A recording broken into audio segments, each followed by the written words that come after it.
我真的觉得鳗鱼要吃这种活杀现烤的才好吃，而且鳗鱼身上居然有这么多部位都是可以吃的。今天找到这家店又在惠比寿啊，又是一家烤鳗串的老店，又到了吃鳗鱼的日子。这个街道真的是充满了各种居酒屋，非常适合居住。ちょっと早く着いたら大丈夫です。はい、ありがとうございます。菜单就是这个样子，其实上面写的大部分部位我都没看懂，墙上虽然挂了些本日推荐，但我们还是直接交给师傅吧。小菜就是一点怀蓉加菜叶子，都是蔬菜，活到150。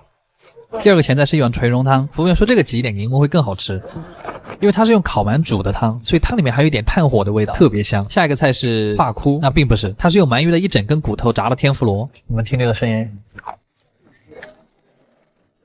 味道嚼起来像猪大骨里面的骨髓，就油香油香的。接下来是这个串儿，它是用鳗鱼肚子上最肥的那块肉卷成的，你可以清晰的看到它那个皮跟脂肪，而且皮已经烤得焦脆，咬开之后下面还有一层脂肪温柔的接住你的牙齿，那个油的味道特别的美妙。然后这个串是鳗鱼侧面的肉，这个基本上全是肉，蘸一点芥末会很香，里面还夹杂了一点鳗鱼的小刺儿，这就是典型的又嫩又脆。但是不得不说鳗鱼是真的油，吃完这一顿那个油真的可以让我难受1个月。下一个菜，这个黑不拉几的像一样的是鳗鱼的里脊肉，我第一次吃这个，它味道特别的腥，酱油都盖不住那个腥味。然后这个特别好吃，你们肯定都吃过鳗鱼干，淡淡的茶香又带着一点鳗鱼的油香，再刷上一层甜酱，它的味道特别的丰富，而且口感吃起来跟鸡肝一样。吃多了荤的，接下来就是一盘蘑菇，还有一碗这个是，那是不是有点像主厨的鼻涕？但是真的有人喜欢吃山药泥吗？但是这一盘烤蘑菇是真的很好吃，炭烤出来的香菇真的很上头。然后是2盘烤鳗鱼，这个是蒲烧，这是西京烧啊，有什么区别吗？味道好像都差不多，就是甜酱跟盐的区别。炭火的高温会直接把里面的骨头烤脆，所以里面嚼起来其实是咔嚓咔嚓的。接下来是我一直很好奇的这个菜，它是鳗鱼的脖子啊，鳗鱼的脖子在哪儿？然而它烤出来却是这个样子，这是什么呀？这是吃起来像是在吃黄喉，脆脆的，而且没什么鳗鱼味。然后在我们吃了这么多菜之后，终于开始做我们的鳗鱼饭了。师傅是先把肉烤了之后，然后再拿到锅里蒸，最后蘸上酱汁再端给我们，真的是特别的漂亮，你都能直接闻到炭的味道。我打算把它分成一小块一小块的吃，哇，一口鳗鱼一口饭，而且这个酱汁的甜度刚刚好，就是微甜的炭火香气。这个肉因为它很嫩，所以它吃起来是很绵密的那种感觉。你们看到它肉里面泛的油光了没？这个就是活杀鳗鱼才有的油光，只能用美丽来形容它了。阿基推荐指数9分，看完呀。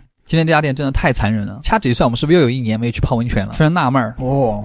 今天我们去的这家店又是一个藏在深山里面的温泉馆，它其实非常高级，但这个地方叫土肥，我还是有感觉被冒犯到。据说是因为这个地方的温泉很肥。饭点完入住之后，本来想给你们拍一下我的房间有多大，但它实在是太大了，我们还是换了衣服直接去泡温泉吧。这个地方总共6个池子，3个盐泉，3个碳酸泉。很过分的是，它还有一个情侣的私汤这我跟汤老师2个看起来像情侣吗？气死我了！吃饭的包厢在一个很隐蔽的地方，只有服务员上菜的时候才会把包厢的帘子打开，所以你大可不必担心你是跟谁来的。这桌菜就是我们泡完温泉的奖励。其实在你泡完温泉之后，看到有人给你准备了一大桌的菜，你会有一种幸福的错觉那不废话，我花了钱的。第一个是温泉豆腐，应该用的不是我刚才泡过的那个温泉吧？应该吧。这个是银鱼的鱼冻 ，QQ 弹弹，非常开胃。这个就比较恶心了，酱油腌的章鱼刺身，这个很好吃。芝士烤甜虾，这种菜就是不管好吃难吃都只有一小口。比方说看这个，一小口烧鲷鱼，我觉得鲷鱼都还没反应过来，它就已经在你胃里了。这是一只刚才还活着的白虾，直接把别人的背掀开了。哇！话说它的壳还是透明的，有够残忍的。然后更残忍的是，他会给你端上一锅生烤鲍鱼，看着这个鲍鱼扭的那个样子，我都觉得痛。但这个应该很好吃吧？这个鲍鱼它下面还带着肝。你们知道带着内脏的鲍鱼是什么味道吗？就像五花肉夹着大肠吃，非常爽。但这家店最奇怪的是他们家没有。下一个菜是一个非常凶狠的大叔送了我们一条金木雕，总感觉大叔在这工作之前应该是做什么比较厉害的工作的。这个是用甜酱煮出来的金木雕，香甜的酱汁是彻底煮进去了，本来没什么味道的金木雕，肉里面都泛着香甜，而且这个特别适合就着白米饭吃，而且它的皮是甜的。最后我们就要来啃螃蟹了，蟹腿基本上已经帮你做了一些处理，吃起来会很方便，用手都可以直接扯出来，基本上就是用白水煮的螃蟹，千叶蟹腿肉的味道还是很浓的，旁边还放了一碗剥好的蟹肉，最后我们还有一份寿喜烧。你们发现没有，温泉酒店里面菜的量是真多呀。其实这家店真的还有很多菜，但我真的讲不完了。阿基推荐指数8.5分，好玩，适合情侣来。我管那么多干嘛？去，靠玩意儿！哼，我从来没有吃过这么奢侈的烧鸟。今天我们挑的这家店叫犀鸟，就是一家专门吃鸟身上稀有部位的店，所以不要问我今天的串叫什么名字，我肯定也不知道。哈喽，大家好，我是阿基。今天我们到了东京都内一个很偏门的地方，惠比寿，又到吃烧鸟的日子。这个地方我来日本2年了都没来过这儿，那好像也没什么特别的。不瞒你们说，我现在只想找一家服务员长得好看的店，味道也没有那么重要。这种店又是那种地下居酒屋，每次下楼都感觉自己会摔死。那跟自己合个影。予約したの龍。龍様。はい。龍です。こちらメイドです。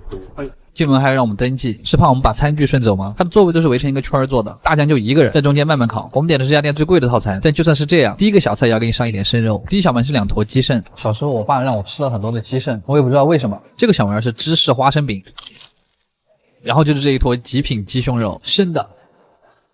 我不想吃生的。他们都说日本博主吃生的有流量，今天我就看一下有没有哈。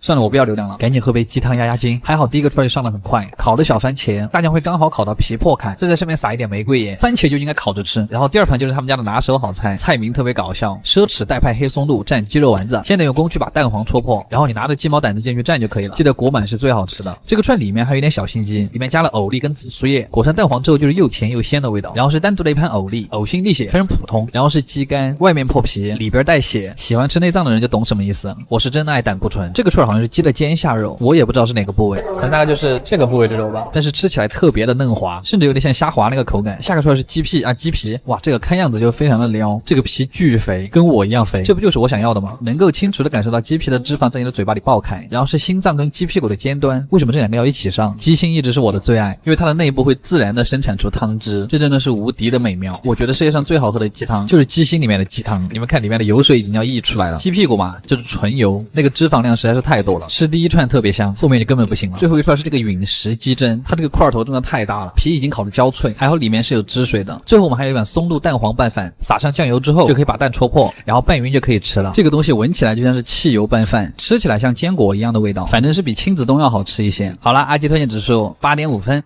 卡玩意儿啊！哎，你们听过反向猫舍这个词吗？这是日本最近兴起的一个新玩法，就是首先这个猫舍并不是给猫住的，而是给人住的。其次你进去之后并不是你选猫咪，而是猫咪选客人，好像有点奇怪哦。我们今天就来看一下这是个什么新玩法。最早是在 ins 上面刷到的这家店，我当时就有一个疑惑的预定了，是家海边的和式旅馆，非常的日本。你知道了，他这个店入住的流程极其的复杂，这老板非常的凶，因为我们是外国人，所以老板跟我们讲了1个多小时的各种规矩，包括什么日本的动物保护法，什么猫咪如果受到了伤害，我们是要被追究法律责任的啊！难道我住个旅馆还会被抓吗？当然还有各种照顾猫咪的小常识。上完课之后就会把我们带到房间里，这个地方甚至有种拍电影的感觉。接着就是猫咪选飞的环节，他们平时是集中住在一个小房间里，老板还会给你发一个小册子，上面写了每只猫跟谁玩的好，跟谁玩的不好，并且我们只有1个小时的时间来跟猫咪套近乎。如果在这1个小时之内并没有猫猫跟你玩的很好，老板就不会允许猫跟你过夜。没加 KBC， 但还好我最后也是用了一点花招，骗到了一只小猫咪一直跟我玩，嘿，今晚你是我的了。然后过一会儿老板娘就会把猫送到你的房间来，这真的是一种很神奇的体验。哎，人在家中坐，猫从天上来。